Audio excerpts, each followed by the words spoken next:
the Pennsylvania area in the end of February, which is why I'm going to go down. One of the reasons I can interview him and all the other witnesses at that time. Do we have any other question about anything?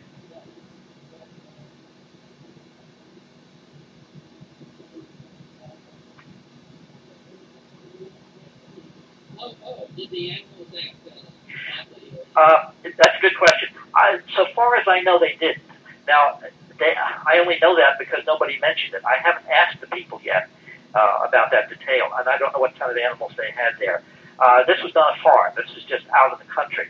But I don't think that either of the houses were connected with the farm.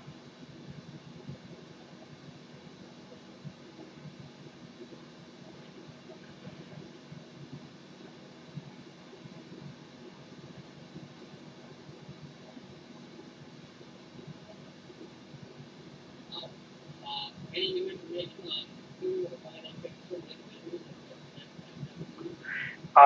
No, that's one thing that we really have no way of knowing. Now, I've worked with all sorts of people. It's an unbelievable cross section. The most recent person with whom I did hypnotic regression, we were looking into an experience that happened to her when she was 7 years old within the city limits of Tokyo. She's Japanese. So having been within the past few months in Australia and England and Brazil and Mexico, I can tell you that the cases that I run into in all those places are extremely similar. So we have to start first with the idea that this is truly a global phenomenon. The next thing is that it is very, very widespread. There are enormous numbers of people who have had these experiences. It would seem that for every one person who feels he or she has had abduction experiences and has begun to look into them, there might be 100 who haven't, who are not aware, who put these experiences somewhere, that they're just odd experiences or they're ghosts or dreams or something. So with huge numbers, we're going to get a huge range of people. And at one end of the spectrum, in terms of intelligence, I once worked in a somewhat distant way with a young man who was rather retarded, mentally retarded. I would say he probably had the intelligence or mental level of somebody maybe 9 or 10. At this point, he was in his early 20s. At the other end, I worked with some extremely bright people who, one of whom, for instance, was a NASA research scientist, PhD. Intelligence doesn't seem to be an issue. Race doesn't seem to be an issue. I've got people from every kind of ethnic and racial background you can imagine. Whether a person is from a large family or a small family, none of those things seem to make any difference that I have seen. Now, very often people will say that abductees have special psychic gifts, which some apparently do have. And then people make an incorrect inference and say maybe they're abducting people who have a certain particular psychic ability. The basic point here is that many abductees do not have anything unusual in the psychic field. And on top of that, I feel that there are people who are non-abductees who are do have psychic gifts of one sort or another. So you don't seem to find a correlation there that makes any sense. People have tried to correlate blood types, but we do in fact get all blood types. There doesn't seem to be any one or two or three or whatever characteristics that any of us can isolate. The only thing that does turn up is that if somebody has parents who are abductees, it is possible that, therefore, one might be, the child might be an abductee too, because this does seem to go in families. But we don't know why the original family member or members were selected or picked. We have really no idea. We're in a sort of a very interesting position. We know an incredible amount about what is actually happening, what they're doing to people, what the immediate purposes of their ongoing procedures are. As this attempt to produce a hybrid species, a mix between ourselves and themselves. We know what they do. We know the modus operandi, to use the police term, of abductions. We know a great deal about it, but we do not know certain basic things. Just as you asked, why is one person picked and another person not? We do not know that. We do not also know what is the ultimate final goal of this. Are they going to learn all they need to learn and perfect their new species and then leave? That's a possibility. Are they going to land and blow up the White House like the movie showed? That I doubt. But the third, of course, is there going to be some kind of infiltration or interaction with us on a perhaps covert basis? That's certainly possible. There are many end possibilities. David Jacobs, in his new book, is exploring what he finds to be the most probable outcome. But of course, he doesn't know either, and admits it freely. It also, I think, quite wonderfully says that he certainly and profoundly hopes he's wrong. But we don't know that either. We don't know the final absolute goal. We do not know why an individual is picked. We just know what is going on. Any other questions?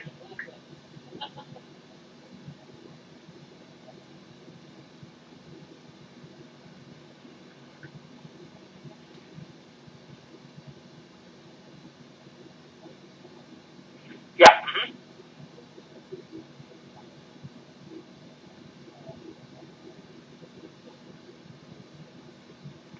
If you could speak up a little bit or come closer to the phone. I heard you saying you're looking at page 114 in David Jacobs' book.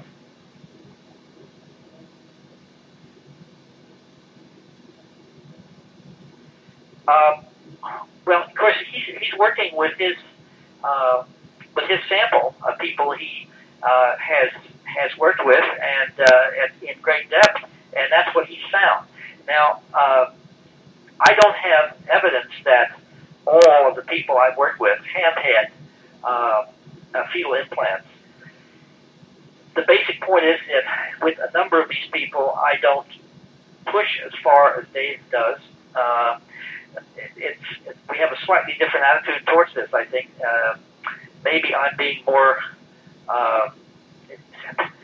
perhaps more interested in the therapeutic or healing side of it, and Dave more in the scientific and information gathering side of it, just in terms of a nuance of our approaches. I mean, we're both obviously deeply interested in the other. I mean, one does this as a scientist, and one does this as a therapist, even though it's de facto science and de facto therapy, since neither Dave and I are professionally therapists or scientists. But the point is, he will work more intensively with an individual.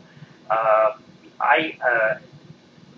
a number of people I've worked with in terms of hypnosis, 20 or 30, 40 sessions, but that's rare. I mean, a number of people I've worked with 4, 5, 6 times and feel that they're on their feet, and I don't push it too hard. I think if I did, I would find more fetal implants. Certainly, that's what this seems to be centrally about, which is, of course, the whole point that I made in my book, Intruders. But I think along with just the physical creation of a hybrid mix, I think there's this intense interest on the part of the aliens in learning about human emotions and to, in a certain sense, make themselves more human. Now, one story that, again, this is a particular case. It's very, very interesting, and bear with me if any of you have heard me repeat this before. It's just, I think, a very engaging story for lots of reasons, and I have great faith in the little girl who reported this. But this was a situation that developed on Cape Cod in the town of Dennis. And I worked with the mother in this family. Clearly, she had had numerous abduction experiences.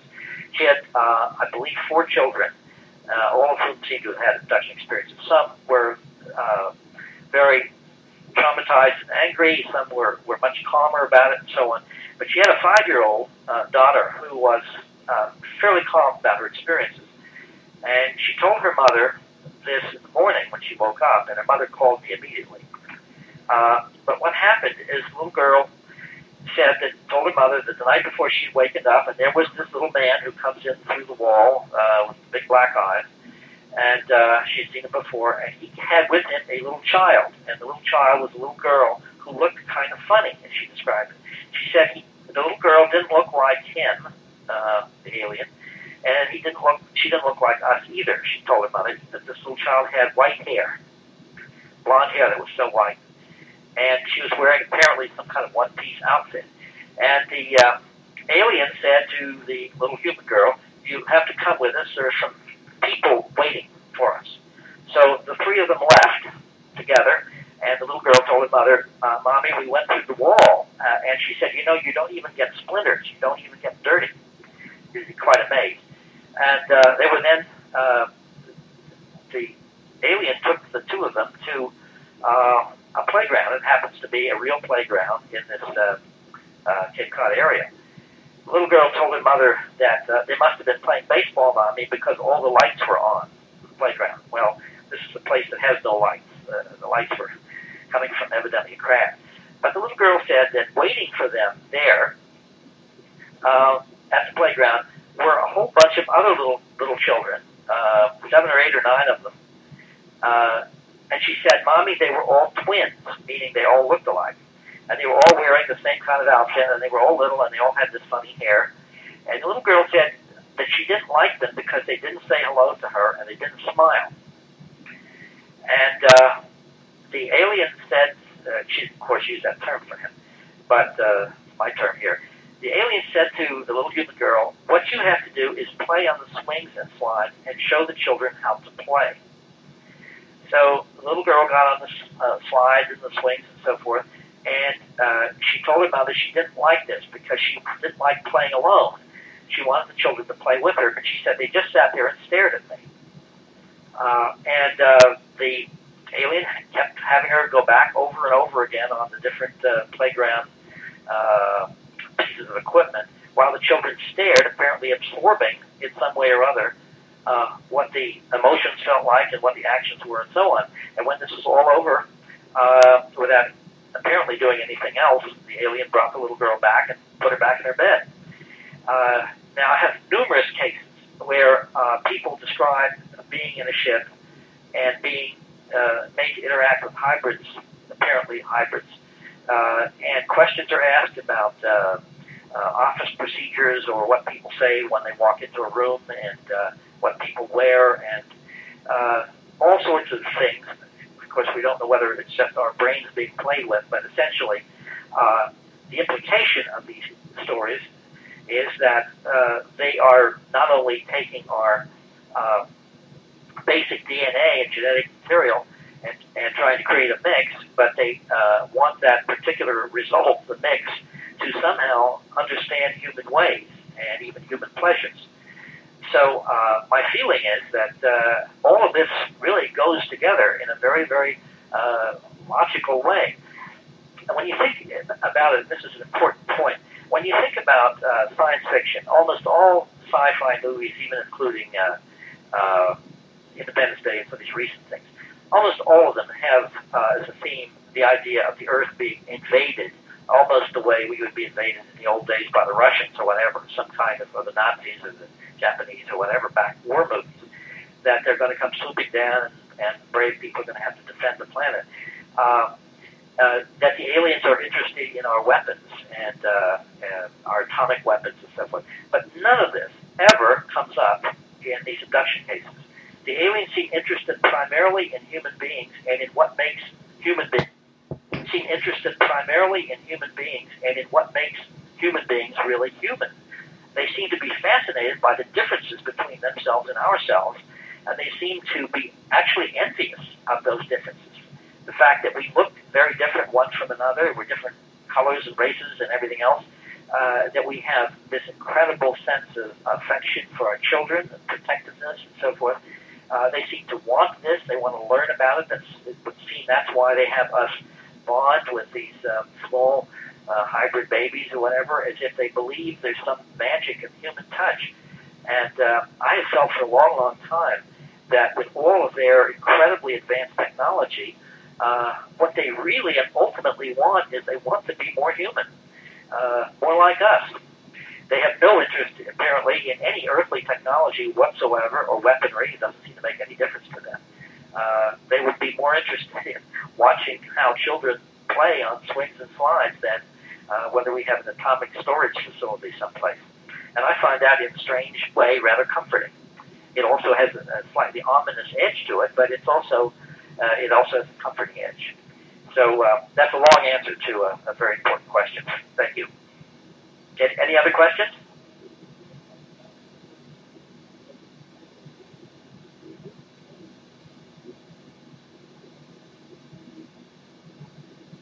Uh-huh.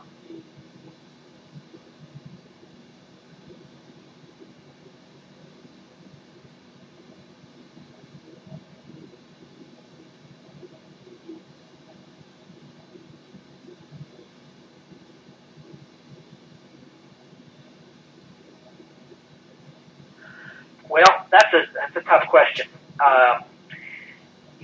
What's interesting is that many of the questions that we have that we think are really UFO questions are really human questions, and that's a human question.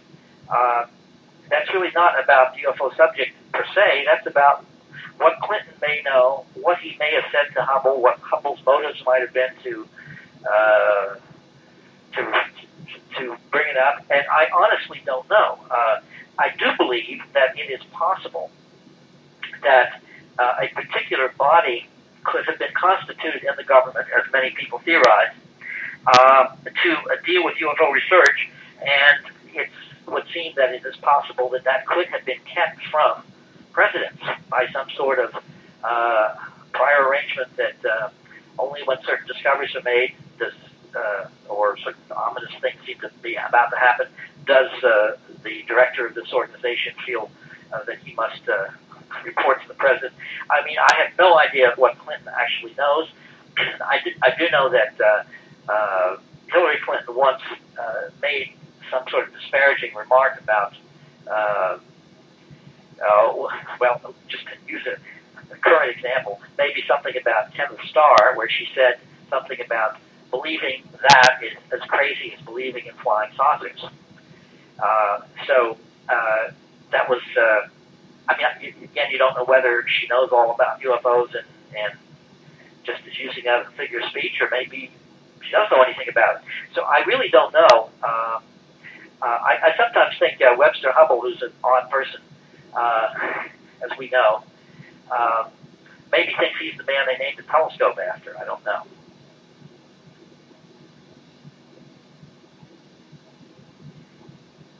I can't hear. I'm sorry.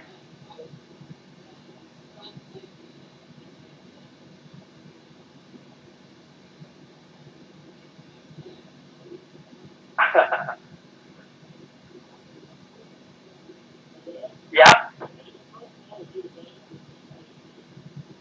For investigating. I'm sorry.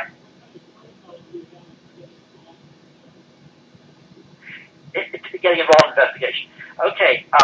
And we're talking about, I assume, an abduction case.